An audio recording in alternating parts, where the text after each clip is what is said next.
Grief, um, that's that's a hard one because at first, I felt sad after my son was diagnosed, and it's like you go on the internet, social media, and everyone is telling you that you're a horrible mother for feeling sad about it, and I felt very guilty for feeling the way I did, and so I didn't really talk about it until the psychologist who diagnosed me with autism, her specialty is autism, actually.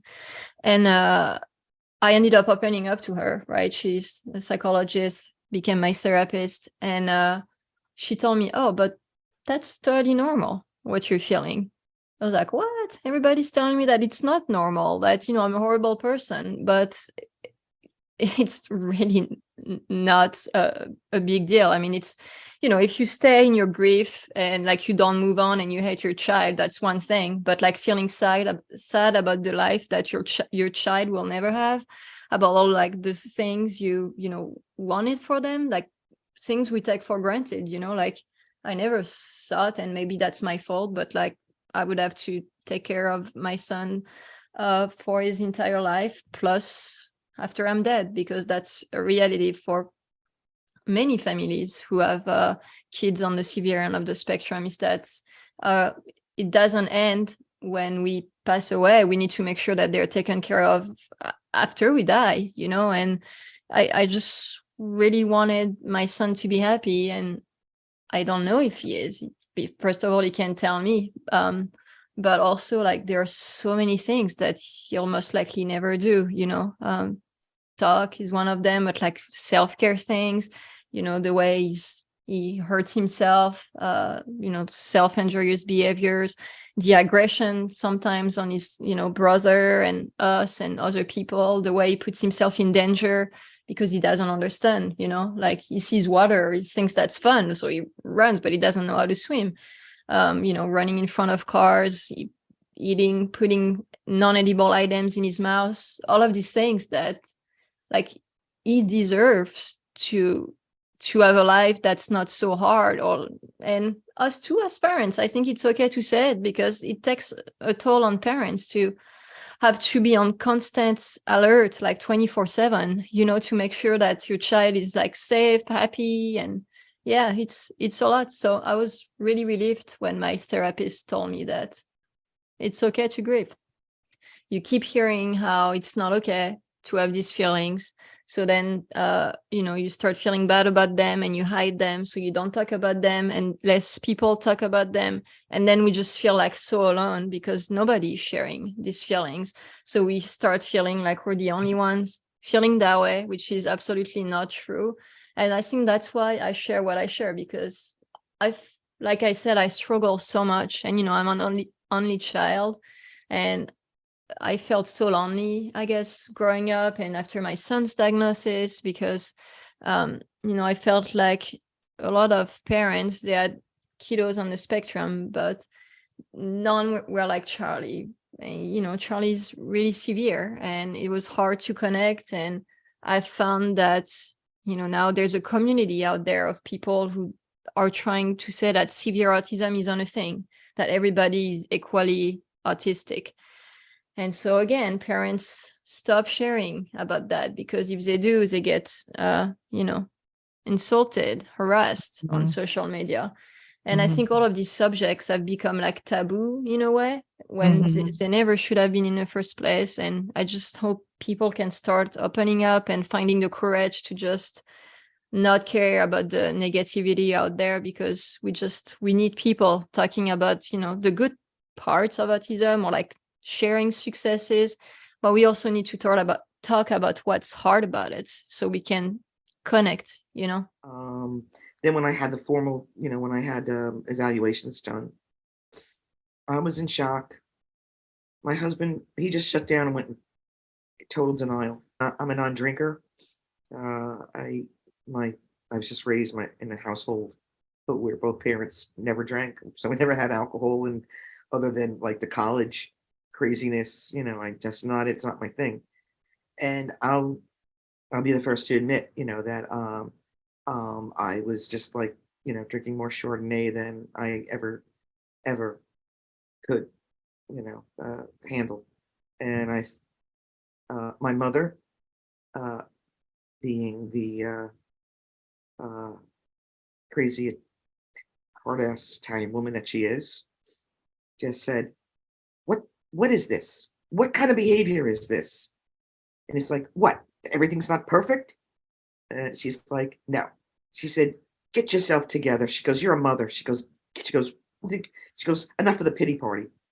She goes, "What are you going to do about this?" And uh, really, that was a big pivotal. And I just went, "Yeah, she's right. This is like, what am I going to do? Hide from autism? It's just not going to." So that's when I said, "Okay, every day, is going to be dedicated to just taking one more step forward, one more step forward." And that's really how I approached it. But, grief, um, it doesn't just go away that easily.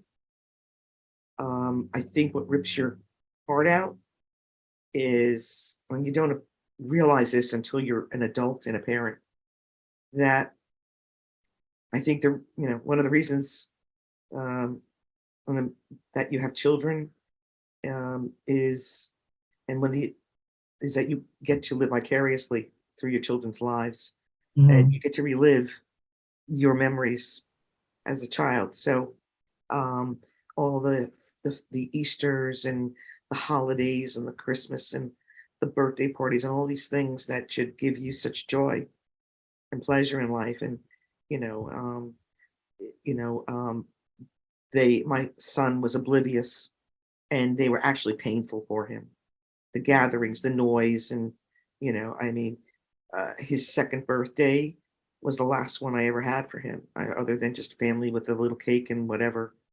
Uh, the bouncy castles, the characters, Barney, Winnie the Pooh, and all these dress up, Cinderella coming, like he was, thrashing around on the floor. I realized then that what I did was wrong. That the birthday party was, like what his parents and as was a little kid would have given us, Mhm. that sense of joy and happiness. And what I did was just create a living hell for my son. So we just did away with it. And you have to, that really is the most painful part of it, because every year you go through the same thing. Okay, I got the autism thing, whatever. But it's just like stick the knife in and turn it with the holidays. It's just like, so that's the biggest thing that you have to get over. You have to understand that uh that it's okay to feel it, but you have to put it back in the box and put it back on the shelf. Otherwise, you will self destruct. And then you will be useless as a parent to this child. God gives children with special needs to parents who are very special and can deal with it. So rise to the occasion and be the parent you need to be.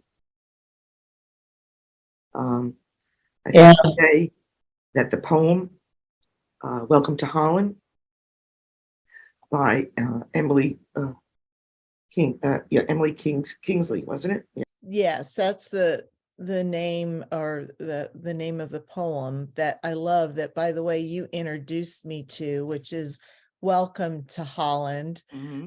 Um, so what Welcome, what Welcome to is, Holland by Emily yeah, Kingsley. yes. And again, I recommend it to everybody who has a child, with special needs, neurodivergent, whatever, whatever you choose to call it. Um, and it was um, it's about saving your whole life to go on a lifelong trip to Italy. And you have been saving for this trip your entire life. And you've got it all mapped out. Venice, Tower of Pisa, the Colosseum, Sicily, all of it. And then all of a sudden, the pilot gets on the microphone and says, "We will be landing in Holland in 5 minutes." And you said, "Whoa, whoa, whoa, whoa. What do you mean, Holland? What? No, no, no. I'm on the plane to Italy. I'm going to Italy. The gondolas, Tower of Pisa. That's where I'm going." And the pilot says, "No, we are landing in Holland in 5 minutes." And then after you calm down and you stop the panicking, you realize that Holland is a very beautiful place. It has windmills and it has tulips. See my tulips? So my tulips, they happen to have always been my favorite plant, but this poem gave them that much more significance and importance in my life and meeting. And they have wooden clogs, and they have gorgeous fields of flowers, and there's so much beauty in Holland that all you have to do is really open your eyes and appreciate it. And once I read that poem, I was like, you're right. Like, like, okay, Italy's okay, but what's wrong with Holland? Holland is a beautiful place. And so you learn to appreciate Holland. And again, once I read that poem, it touched me so that I was just like, "You're right. I'm okay. It's okay. It's fine. It's a beautiful place." And again, all of these little things are necessary because you really have to put the grief aside. Otherwise, it will just stifle you, and you will never be able to move past it.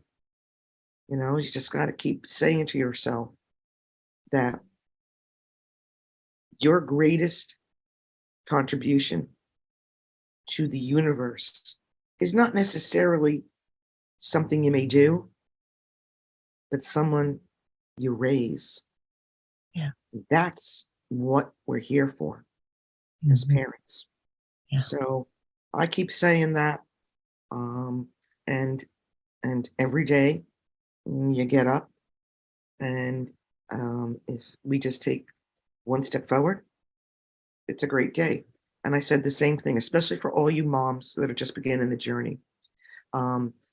It's overwhelming, all of these things that you have planned. My son was supposed to take over my husband's business. We were in the garment center. All of these things. My husband played professional basketball, and so what do you think? I mean, I wasn't even in labor, and there's my husband putting up a half-court basketball in our backyard. So all of your dreams for the next generation, you have to be careful because they were your dreams, not necessarily your child's. So change hats, shift gears, and focus on the life in front of you, and you'll be okay. When you finally received the formal diagnosis of autism, you were confused by anger, by resentment that you felt. And I think it's important to talk about that because, again, I think so many of us we get the diagnosis, and then we don't know what to do with what we're feeling. We feel guilty about feeling anger and resentment, which of course you will, but you ultimately chose to let go of the idea of the son you thought you should have and then accept the son that you do have. Would you talk about that? Yeah, I think it is very hard to reconcile I love my son so much, but I resent autism. But how can I love my son so much while resenting this huge part of what makes him who he is? And it took me a very long time to just kind of come to the conclusion that I can't, and to argue with the reality that that is part of who he is, and that is something that he will carry for the rest of his life, is only going to cause suffering for myself and obviously for him as well. And it's just, it took me a while to get there, to accept, okay, they do know what they're talking about. And I need to lean into that and just go with it, instead of trying to be, I think, again, a lot of moms do this, the fixer and the rescuer and, making it all better. And I was groomed for that. I think most women are groomed for that. To be, the one that swoops in and takes care of it all, whether that's a stereotype you agree with or not. I think that applies. And it just took me a long time to then realize it doesn't matter, because we still have such a special relationship.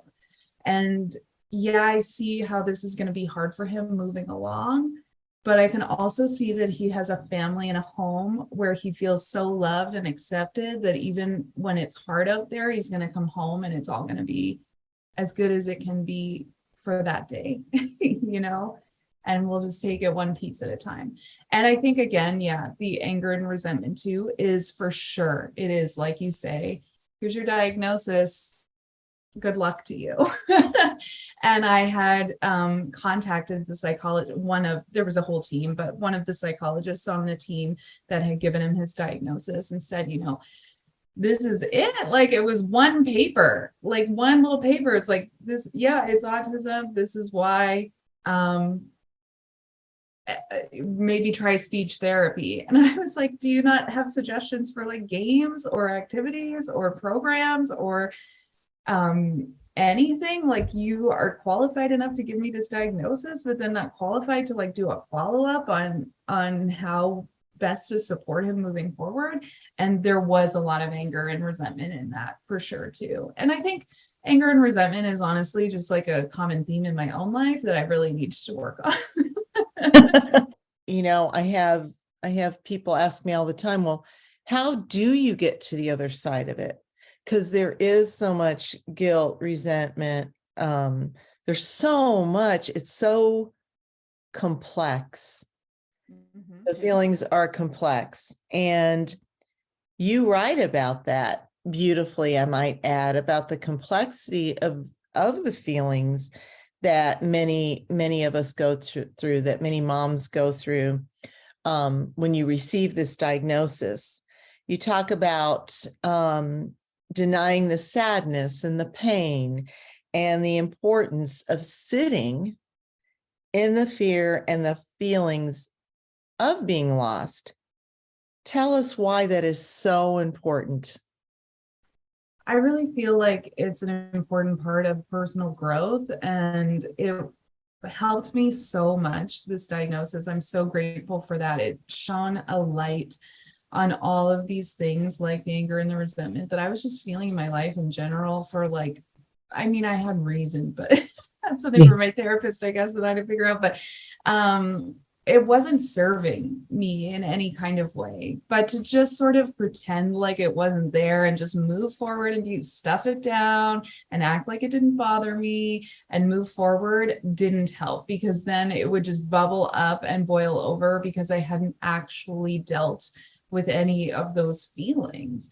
And I think we do get into a toxic positivity of like, oh, what's meant to be will be, and this diagnosis is maybe fate, or, everything happens for a reason, all those little responses that you sometimes get. Or I'm not sure if you can relate to this, but a lot of well-meaning people would be like, oh, thank God it's not cancer, or like they're not dying or anything like that. And it's just sort of like, we don't always have to look on the bright side. Like, we're allowed to be upset. We're allowed to feel this grief. We're allowed to feel sort of a disappointment in our fantasy, and to deny ourselves moving through those negative feelings, I think will just make them exacerbated, and they will just show up later, manifested in a new way and catch you off guard in a way you're not expecting, and you will not know how to deal with them ever unless you confront them. I think one of the first things I experienced was anger.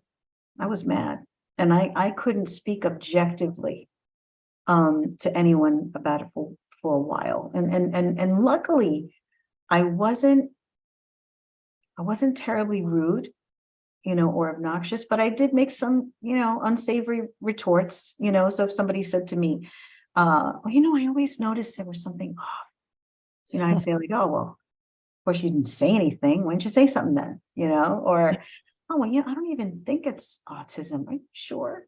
Oh, we only went through 15 hours of observation, and we only went through like 17 visits of, so of course that doesn't matter, so you feel these emotions and they're natural, completely natural to feel, to take offense to certain things.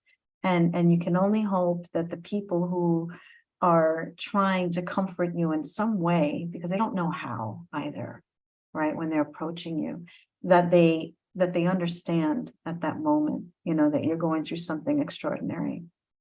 And usually people don't know how to react to something extraordinary.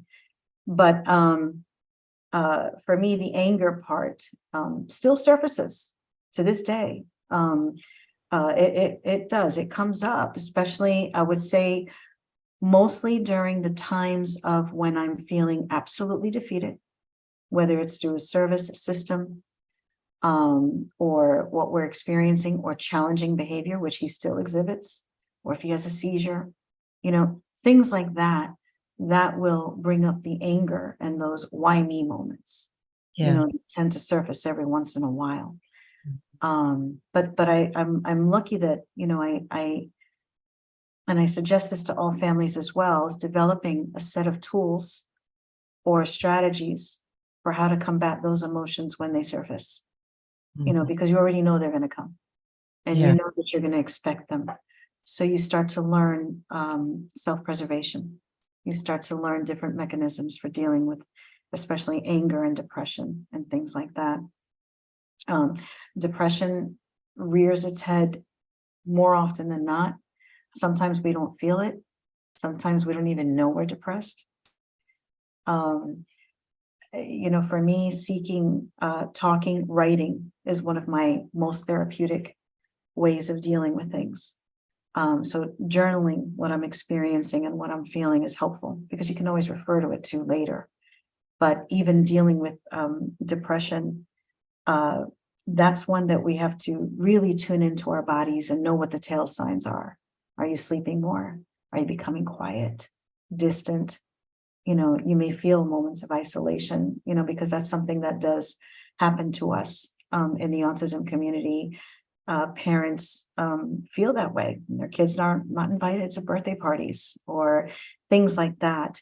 So that can spark depression. I had a brilliant mom say something to me that always stuck with me. She said, "You're only as happy as your happiest child." Yes. And it's true. And one of the things that creeps up on us, at least me, I will speak personally. I allowed for a time after the diagnosis for my son's mood to dictate mine. So if he was upset, I was upset, because I needed to figure out now how to solve that. If he was depressed or angry or exhibiting challenge, now I had to put on my detective hat and figure out how I was going to deal with this and fix this. Then I was sad. So being able to deal with that was learning how I was going to deal with that, whether it meant breathing exercises, whether it meant yoga, whether it meant just taking a few deep breaths before I react, because then you become snippy towards others when you're angry, because you're reacting to your experience, which is normal, right? That's expected. But as we start to navigate these waters, where we're dealing with this process, this cycle, then we are also we have to learn to recognize the signs and the symptoms and then put our strategies in place for dealing with them. Right.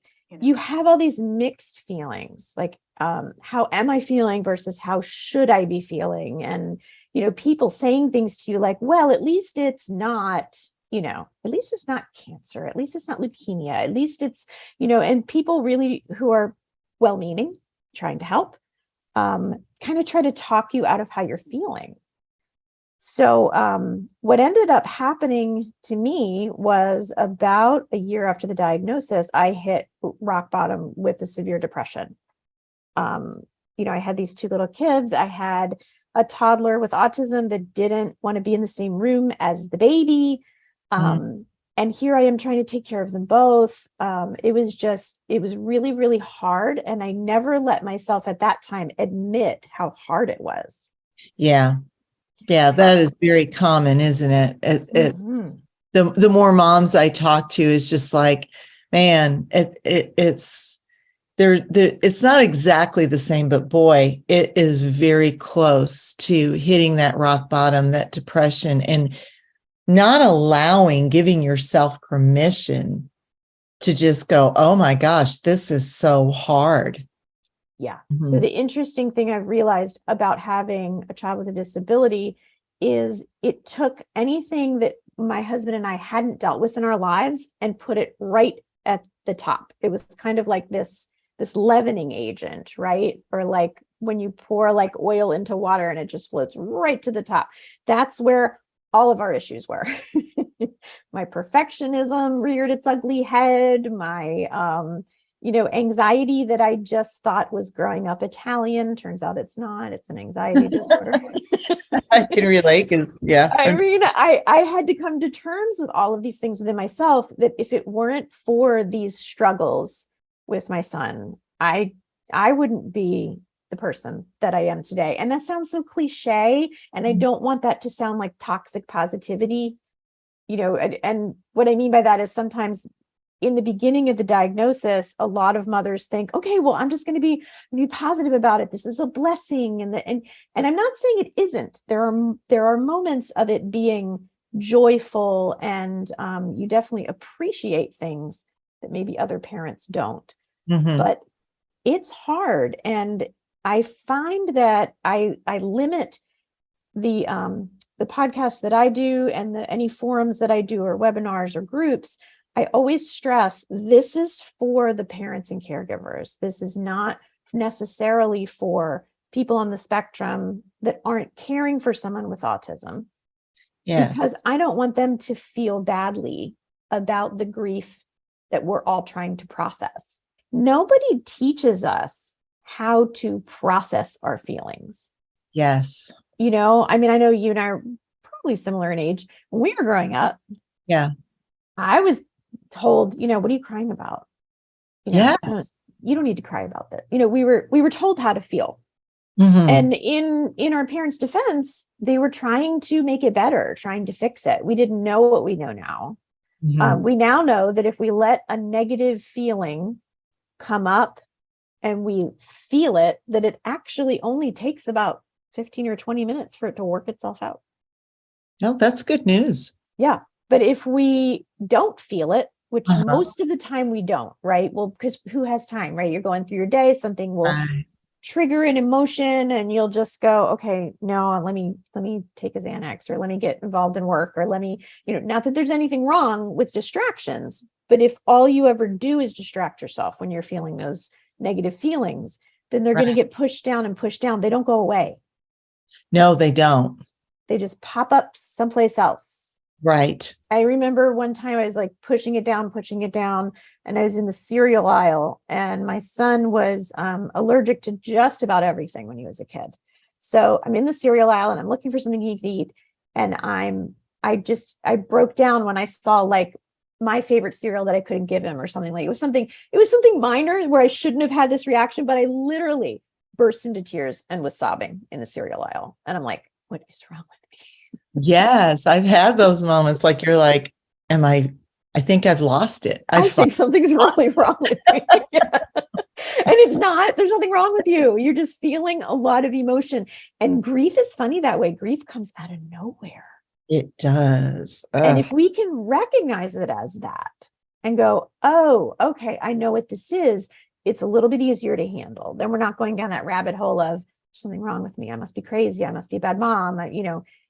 Yeah. It's pretty normal for things to affect us. Things like when my son was 12 and I would see the boys his age outside riding skateboards and bikes and playing with, my son couldn't do that, didn't Right. do it.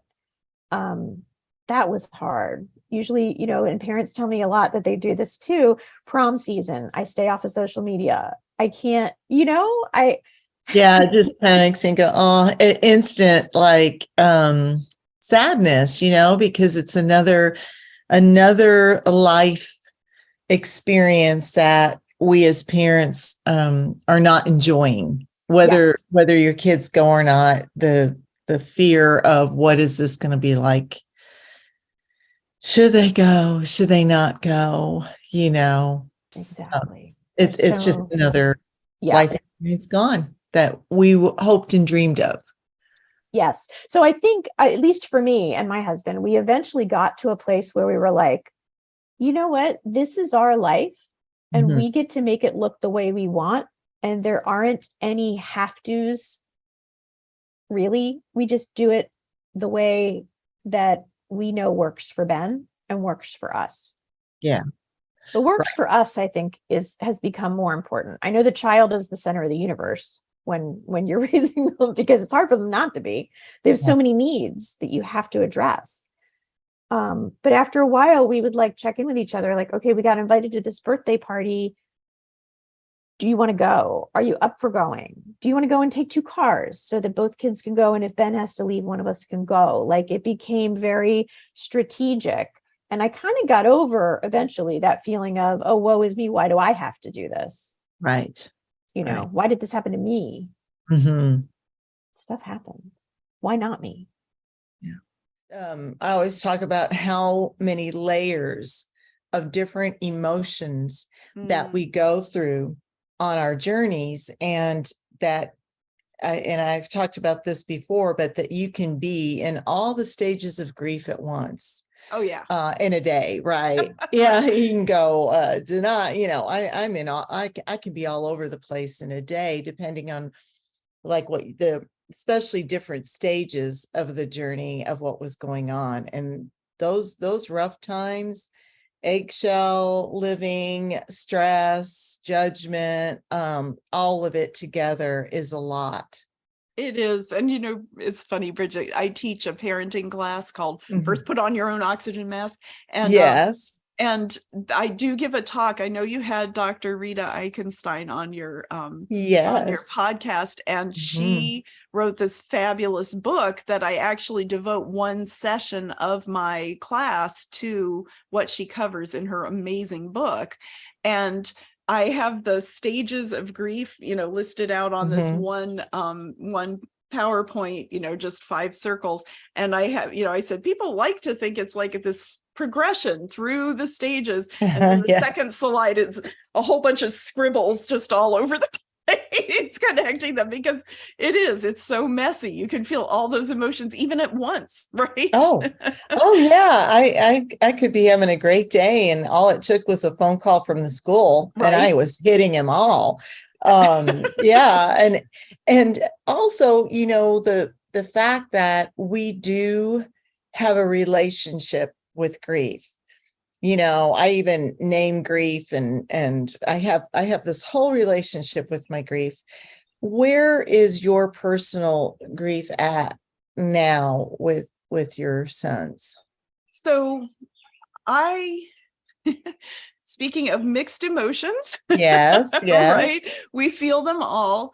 It's funny, when I'm fully in acceptance, and I actually talked to Rita about this one time. When I'm fully in acceptance, it feels so good. It feels so good because my kids can be who they are, and it's not my shit.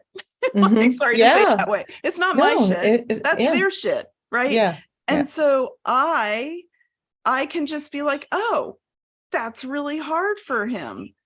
Okay, like let's figure our way through that, right? But it's Yes. not me going down there with him, or Right. me feeling like I should feel differently than I feel because other people are judging him or me or whatever. Like, so it feels so good when I can be there, and I'm definitely there most of the time now. That's great. There are moments where I, like you said, I just get taken to my knees. And I actually had one of them a couple of weeks ago. My kids are both adults now, and they both are getting Medicaid waiver support through the state. And Okay. navigating that system is really awful. It's just really awful. And I get super angry about the fact that it is so difficult to navigate it and do it well. And so a couple of weeks ago, I got so depressed about the fact that there's no way my kids can navigate that system when I'm gone. There is no way. It requires a degree of executive functioning they are not capable of. And I can hardly navigate it, and I have really good executive functioning. And so, like, the fact that it's so hard for me, I just, like, then I start projecting about the future and freaking out about all that, which is not helpful to anybody. My poor husband, one day, I was just getting rageful. Yeah. How hard it was. And one morning, my husband, I got yet another email that just sent me straight over the edge. And my husband looked at me and he said, "Do you need me to take over? Like, do I need?" And I said, yes, I do. I need you to take over and just, like, make this stop being so weird and dumb. And he did. He called people. He made the right things start happening, and we're still dealing with it and navigating it 2 weeks later, but at least it's moving forward. So, I do have these moments still, but mostly I'm in acceptance. And like you, I always say the reason I started my business is so that no other parent would have to go through what we went through. If I can help any other parent, like, navigate the system with a little more ease and grace with themselves, for themselves and for all the people they're interacting with, including their children especially, that's what I want. That's what I want in my life, is to through my own experiences, hopefully help other people have better experiences. Yes.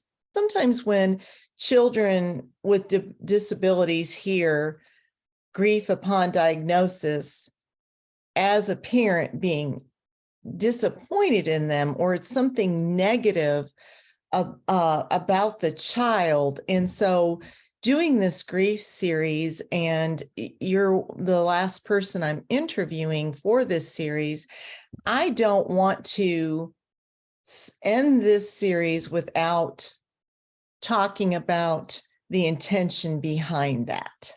This is not grief about my beautiful child, my two wonderful, amazing boys. I do not have grief for the amazing people they are.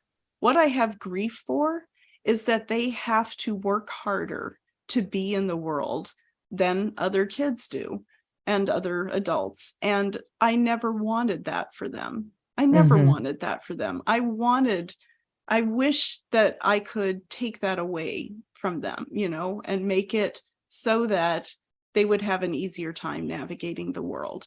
Yes. Part of what makes them amazing, though, is that they've had to face that stuff and navigate it. And I actually think it's part of what makes them so incredible.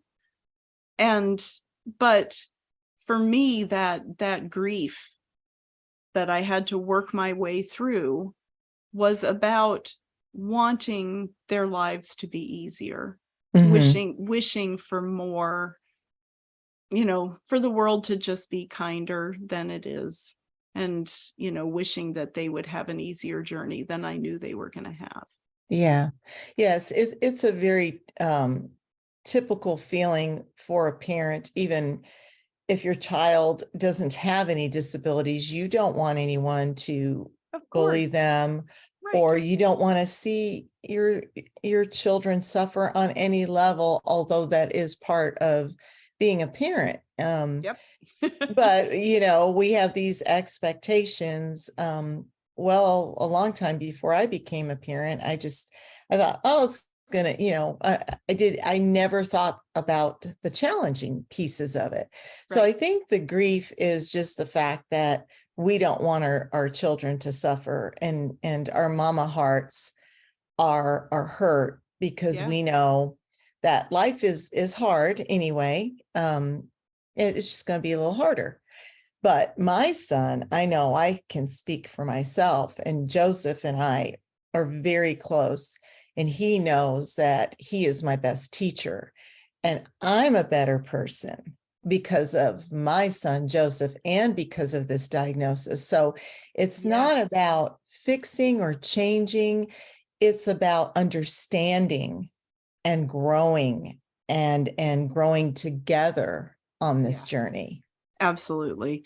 Absolutely. And I do, my kids are absolutely my best teachers, no question. And I fully agree with you. I am a much better person because of the experiences I've had mothering them and helping them figure their way through this world.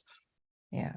So anyone who's listening, that I know that it could be possibly misunderstood that we're talking about grief, as a mom on the autism journey, because it is grief. And we can sit here and pretend that it's not, or that we're not upset when our kids get this diagnosis, but then that wouldn't be transparent. It wouldn't be authentic. And I personally want to honor my feelings and my growth and how I got to being happier than I've ever been in my whole life right now. Yeah. And, we talked about this before you started recording, and I really do think it bears repeating here, is that when we acknowledge our own emotions and work through our own emotions and come to a place of honoring the very real feelings we're having and understanding where they're coming from, I think it's very important that we do the work as parents, because then our children can grow to their own potential without worrying about the impact they're having on us.